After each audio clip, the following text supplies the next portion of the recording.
All right, guys, welcome.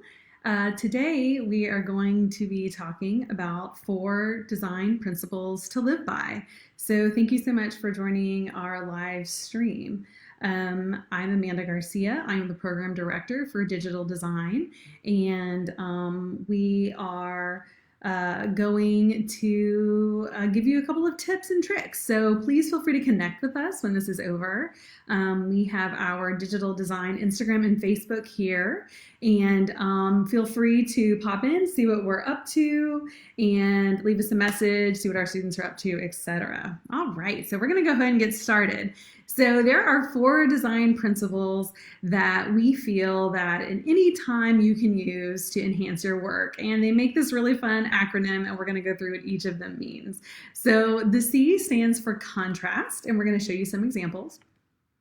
The R stands for repetition. The A stands for alignment. And the P stands for proximity.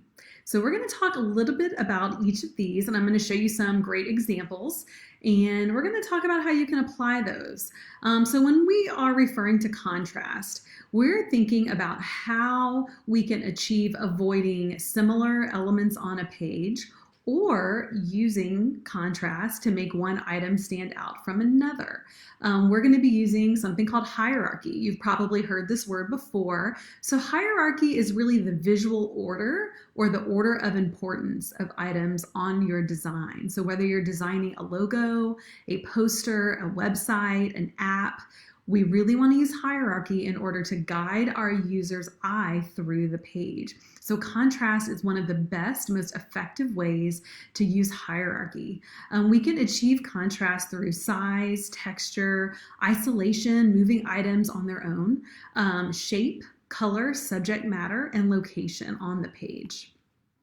So you may have seen this poster. So this is a poster for the Joker, and they're using contrast here in a few ways. The first way is using color. So studies have shown that the human eye is actually attracted to color before anything else, before image, etc. So using a contrasting color here we're using white against a dark black or against a dark green. There's really nothing else on this poster that's white except this typography. So typography is the term to describe your fonts, okay? So we're gonna use the word typography, which is the professional way to describe your lettering. So Joker and Put on a Happy Face are in white, which is a high contrast to everything else around it. So it draws your eye in. Also, if you notice that the Joker, the actual person, he is looking up, right? So the alignment, which we're gonna get to in just a few minutes, is also very important in this design. We're also looking at something here for proximity or isolation, where the actual type is isolated away from the image. But as he's looking up, we're looking at his nose, and our eye is brought directly between these 2 items. So this designer is using all of our CRAP rules to live by, but contrast we feel is the highest used or most used tool here. Contrast in location, contrast in color, the typography is larger. You'll also note that this is a different typeface, right, than everything else. It's distressed. The kerning, which is the space between the letters, is super tight. They're almost touching, but not quite, so that's creating tension. So the designer of this poster did a really great job of making sure to use high contrast in order to draw your eye to the most important thing, which is the name of the film. Another way that we can use contrast is in that word we just learned, which is typography. So here we're using 2 different type families. So I'm going to introduce you to a bunch of terms as we go through this quick little 15-minute presentation. But a type family, you can think about it as your family. So in your family, there's you. Perhaps there's a brother or a sister or a mother or a father or a spouse, right, or a loved one. You are all specific individuals in that type family. So in our type family, we have things called type faces. So a face is a member of the family, just like you are a member of your own family. So that's an easy way to remember it. So we have 2 completely different type families used here, right? So the one that says good design is invisible, That is one type family. And then great design is obvious. That's another type family. And these are specific faces. The style, this is an italic face within this own type family, etc.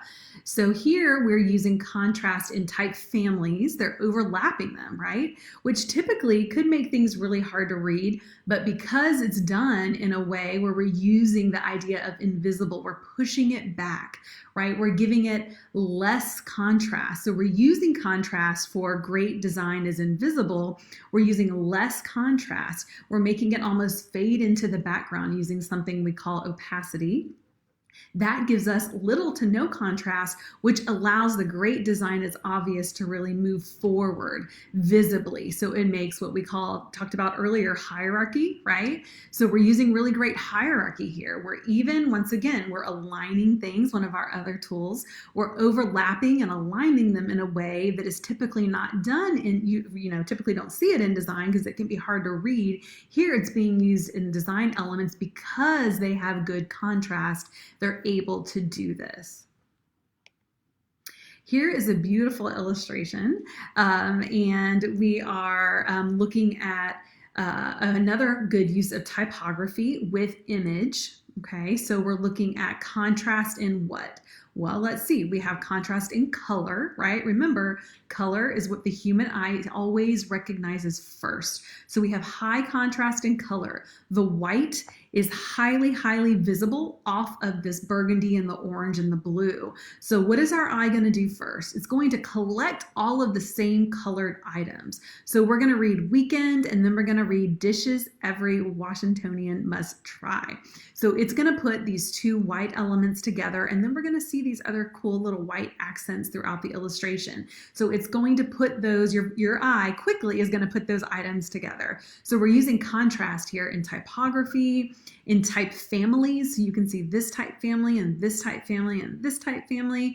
And this is, I'm sure, hand illustrated, are all very different. We're also using hierarchy to lead your eye from the top to the bottom, right? Using that color and that contrast in color once again. Okay, so our R stands for repetition. So repetition is repeating visual elements throughout the piece. We can organize and unify your work using repetition. It helps viewers know what to expect when moving from one page to another or one object to another. We're going to talk about how repetition can be used in different media. So the first is in three-dimensional design. So when we're looking at this packaging, for this super cute little gardening set, we're going to see repetition in many ways. You're going to see that the texture or the patterning is repeated in these different boxes versus the bags, etc. And so that repetition is going to tie all of the works together. So even though these are not all the same exact object, the idea of the color palette being very consistent, the material that's around the wood, that's around the bag, that's in the planter, cute little planter boxes, etc. We're using repetition in color, in pattern, in material. Once again, creating an overall brand or identity system. It's really important when you have multiple objects. This is a piece that was designed by one of our students here at SoPA Digital Design. Her name is Lauren Andres. She's a recent graduate. So she designed this fun packaging for a pretend coffee shop in City Park here in New Orleans called the Peristyle Cafe.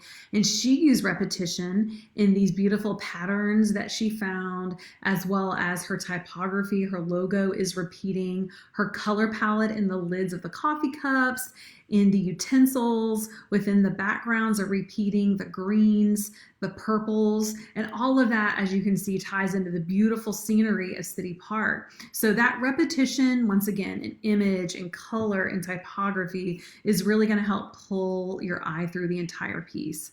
This is some packaging for some chocolate bars. So we're seeing repetition here. And even though the names are changing, right, the placement is similar throughout. So we're repeating, once again, we're creating a set or a series.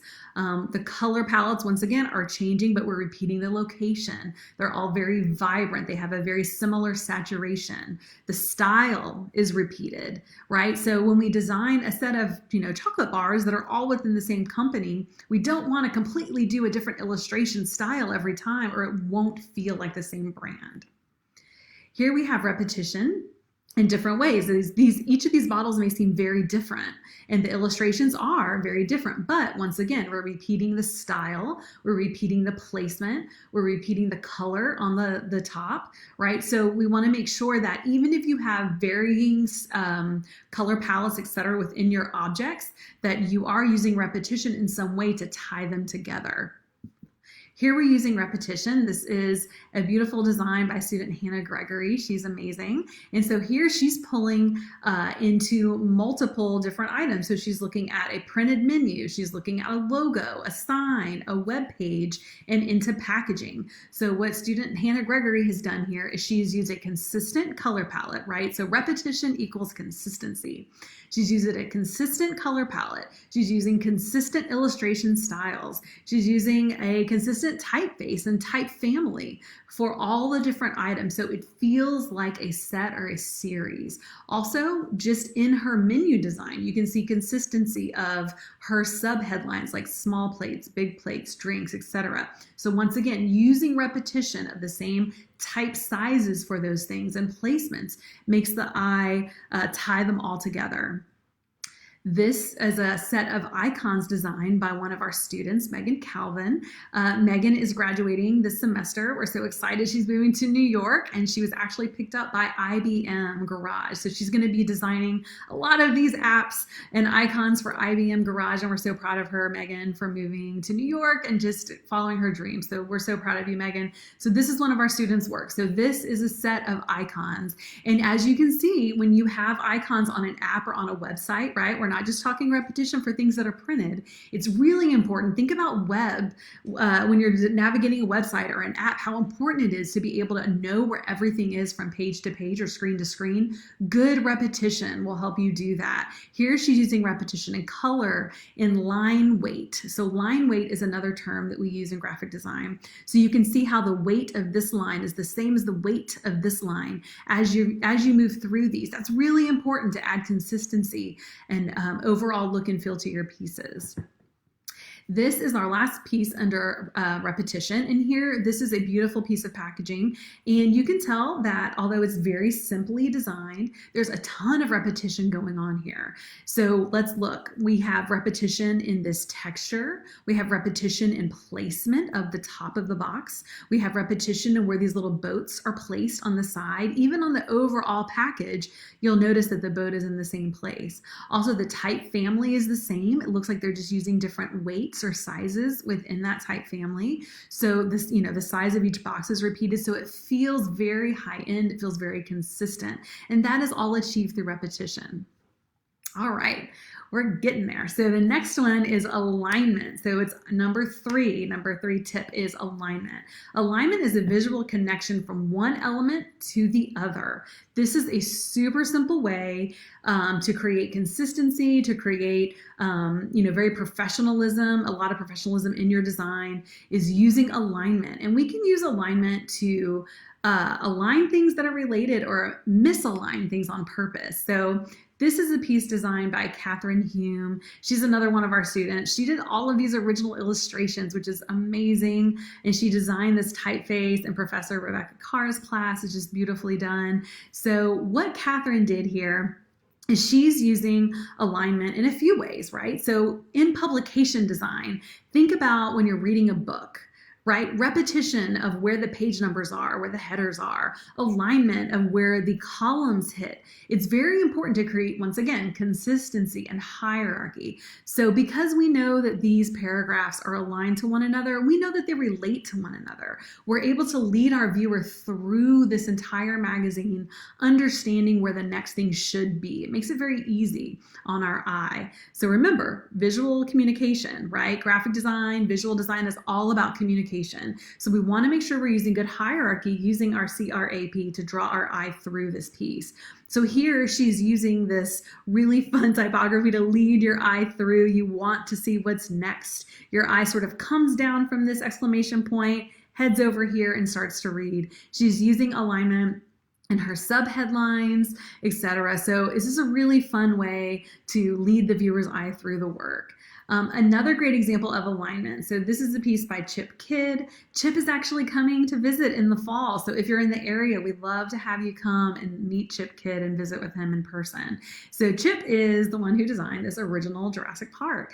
And they're using alignment in a really interesting way. So what I would like to say and challenge you is, where do you see the alignment? So let's see, this is center aligned, right? But this is not. So really, where is our eye going? What is the most interesting piece of this? I would say that these little claws right here, the little hand, I don't know if you can see my mouse or not, but the little claws right above the word Michael, those to me are the most dangerous and interesting part of this entire illustration. And they are aligned right over Michael Crichton's name, right? So our eye, the alignment of the claws right under the skull, Michael Crichton, you know, he's a huge selling point for any piece that he produces. So the fact that we're featuring him prominently with alignment and drawing your eye to his name in bright red is super important. Remember when we talked about contrast? The contrast of the title in this dark blue, the contrast with the skeleton, those are very similar. But what is standing out? His name is standing out. So we're using alignment, we're using proximity, we're using contrast and color to really make his name stand out. All right, so infographics are a huge part of visual communication and graphic design. And so alignment is very important in infographics. We need to know where to find things. There's so much great information. We have to understand how to lead our eye through a page. So here, this is a really fun infographic, and you can see that there is a ton of alignment going on. I have a little zoom here for you. So you can see how we're using this 2-point perspective to sort of, angle and skew our eye to look as if it's being aligned to the object, right?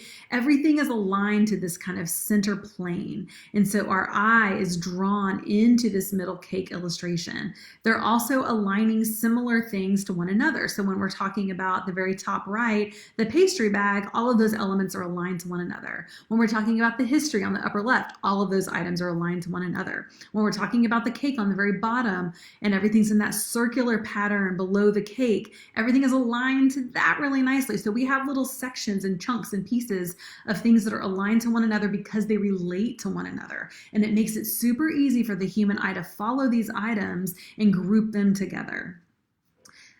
I love packaging. Packaging is so fun. As you can tell in this presentation, I have a ton of packaging, but it's really interesting because we're looking at design in a 3-dimensional space, and you can do great things. So these are 2 bottles, and where are these going to sit? They're going to sit on a shelf, right? So we have to really think about shelf presence when we're thinking about packaging. So as these are sitting on the shelf, we're aligning these 2 bottles to one another to make one image. You may have seen something like this before. I'm sure that this image wraps all the way around, and so if they were sitting, separately, it would be fine. But it makes a really beautiful design composition using really interesting alignment techniques when they're side by side.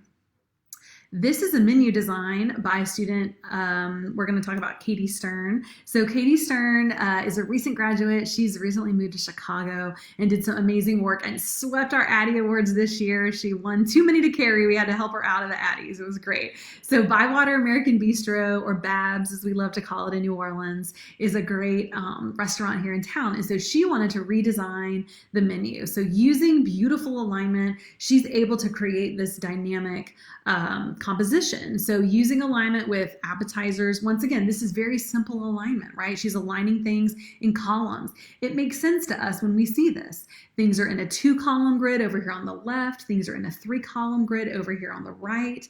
And it makes it easy for us to understand. If you've ever been to a restaurant and the menu seems chaotic, it's probably because things are not aligned in a way that's visually appealing to you or visually pleasing.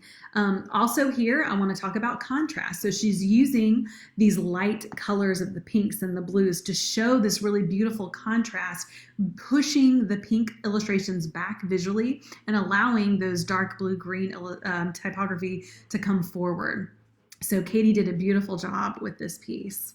Okay, and lastly for alignment are these really beautiful tea packages. So using alignment, once again, shelf presence. So these are sitting side by side one another. We have this really great alignment that's going to be happening here. There's actually a physical grid on the piece, so you can see where everything is aligned. We're also looking at repetition of color, repetition of placement. So usually you're not using C, R, A, or P alone. You're using them together, right? So I'm showing you different great compositions that will show you all of these items at once. Okay, lastly, proximity. So proximity is the grouping of items that can relate to one another. Proximity is the hardest one to understand. And I'm going to show you some few examples of how we can use really great proximity to create meaning. So just think about proximity organizing information. So if things tend to be in close proximity, they probably relate to one another. If things are in further proximity, they probably are meant to be unrelated or apart. So this is one of my favorite illustrations that came out of our program last year by student Lauren DeBott. It is just amazing. She did this in Procreate. If you're not familiar with Procreate and you have an iPad Pro, I highly recommend you download Procreate. So Lauren DeBott created this amazing illustration in Professor Turner and Mott's class. And this is a poster for something we have in New Orleans called our Muffalata Festival. It's out in Metairie and it's super fun. So she did this whole illustration in Procreate. We're actually going to be teaching Procreate in some of our courses because we've had such overwhelming requests from students.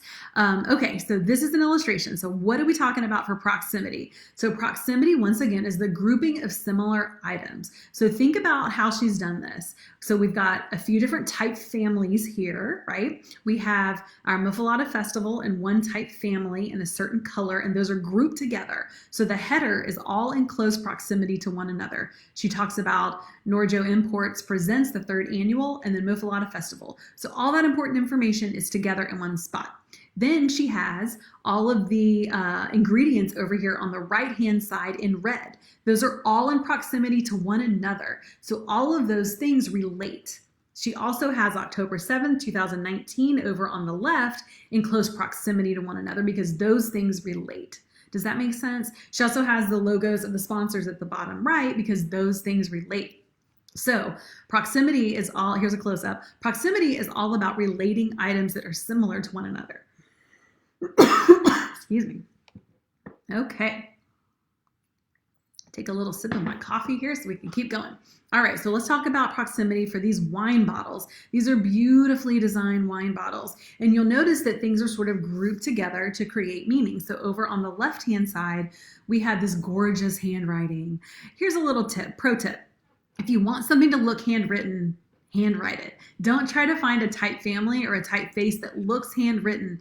Actually handwrite it. That goes back to what Lauren did here. She hand wrote all of this beautiful typography because she wanted it to feel authentic. She wanted it to feel like it was telling a story, giving it personality. If you want something to feel handwritten, do not use a typeface or a type family. You can do this as simple as what I recommend to students is a bright white sheet of paper and a fine tip Sharpie or a heavy Sharpie and write whatever you need. Take a picture of it with your iPhone, take it into Photoshop and clean it up. Super duper easy. It's a lot better. Even if you don't have a fancy scanner or an iPad or anything like that, you can create handwritten lettering on a piece like this and it adds so much personality and character. Okay, that's my soapbox. Don't use script faces. If you want them to look like handwriting, do it yourself. Okay, so looking at proximity. So we're going to keep everything over here on the left, it looks like, in close proximity because obviously it's telling a story. We're going to have over on the right-hand side, the Shiraz, right? We're going to have all of the information about the wine over on the right. That is all in close proximity. So notice that this designer did not mix the two. We don't see the story overlapping the name, overlapping the number, all of those things. They're separated. They want you to visually read them separately, and that's why they made these design decisions on purpose. All right, so you may remember this movie that came out last year. So the designer here is doing a lot of things, and this is one of our last pieces, so I just wanted to kind of go over a couple of things here. In terms of proximity, the designer is keeping the headline together, right? Also, the image is pulled apart. Also, what I love about proximity here, and I do this a lot in when I'm designing, is I love how they're overlapping the bottom of the B with Bradley Cooper's head, his beautiful head, all right? He's overlapping the B with Bradley Cooper's head. So what I love about this overlap is that it creates this beautiful marriage between the letter form and the image. So many times as designers, we try to separate lettering from our imagery, when really, how beautiful is it to be able to put those two things together and give really close meaning. So A Star is Born, your eye moves through this headline, overlaps the image, and your eye is directly brought into the couple's gaze, right? So that is done on purpose. They didn't overlap the B in the head because they ran out of room. No, that's not what happened. The designer specifically overlapped the B with the figures because they wanted your eye to be brought down into the subjects themselves. We're also using, let's go through our 4 letters. We're using contrast in color. We're using this beautiful gold. Everything else is black and white, right? It's also gold. When we think of a star, we think of gold, bright, shining, an Oscar, right? All of those things. We're using color. We're using type size, point size for contrast. Repetition, they're repeating this stacking. So, notice how things are stacked here. That's repetition. Alignment, once again, they're aligning these letters kind of in a staircase form, and they're aligning it with the figure. And then proximity. The image is brought down, the headline and all the information is brought up. Those are separated in proximity to one another. So this designer has done a great job in using all of our CRAP elements together. And lastly, I wanted to talk a little bit about breaking the rules. So this is the poster. It's free. You can download it from our website. If you're in town, stop by our offices when we open up again sometime and grab one. It's beautifully printed. This is by artist James Victori. If you don't know James Victori, you should Google him immediately. But he's all about breaking the rules, and I agree. So as he's breaking the rules, he's actually using all of the rules. So here's the last lesson I want to leave you with. Once you know the rules, you can break them, right? Once you understand why contrast, why repetition, why alignment, and why proximity are so important, the best thing to do is to break the rules and create visual meaning, visual purpose through the breaking of the rules, right? So what is he doing here? He's trying to tell us that we are all born wildly creative. We're all creative, right? But he's doing this in a way that's taking us back to this like childlike innocence. And he's using literal crayons to draw and illustrate this poster, okay? So he's breaking the rules, but he's using them. So what is he doing? He's using really beautiful contrast. So he's contrasting all of these big, bold colors, right? But he wants us to read, we are all born wildly creative. He wants us to tie in this black with the born wildly with this cool illustration in the background. He's using contrast in color. He's using contrast in like this beautiful negative space behind, like as though this was a coloring sheet. He's using repetition in the way that he's making these marks and these strokes, whether he knows it or not. He's using beautiful alignment. He's aligning everything on top of one another in a way that creates chaos. It creates meaning on purpose. And he's using this idea of proximity.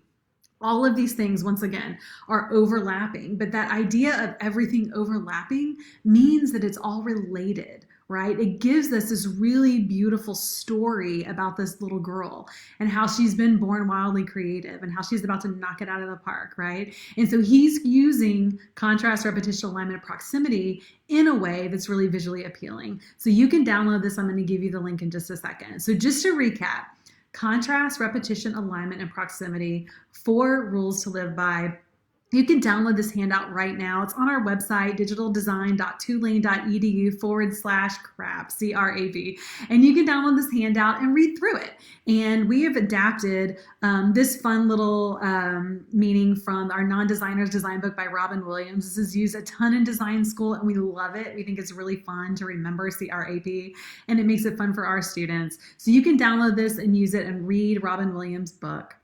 We also have coming up, starting tomorrow, April 1st, our Design Lanyap series. So if you liked this today, there's much more to come. We're going to do hour-long demonstrations starting tomorrow. So visit us up here, digitaldesign.tulane.edu/events. And I have both of those listed here. So digitaldesign.tulane.edu/events. Here at the bottom, you can download that poster for free, digitaldesign.tulane.edu/poster by James Victori. You can also download tulane.edu/crap. And once again, I'm Amanda Garcia. This is our website. Go check us out. Thank you so much for joining us today. We really appreciate it. And don't forget tomorrow, our Design Lanyap. It's completely free. Anybody can join, as many people as you would like. Invite them to come here. Tomorrow, we're going to be talking about Adobe Photoshop and Photoshop basics. We've got Adobe Illustrator, etc. We're so happy to have you here today. We hope you're doing great. We're thinking about you.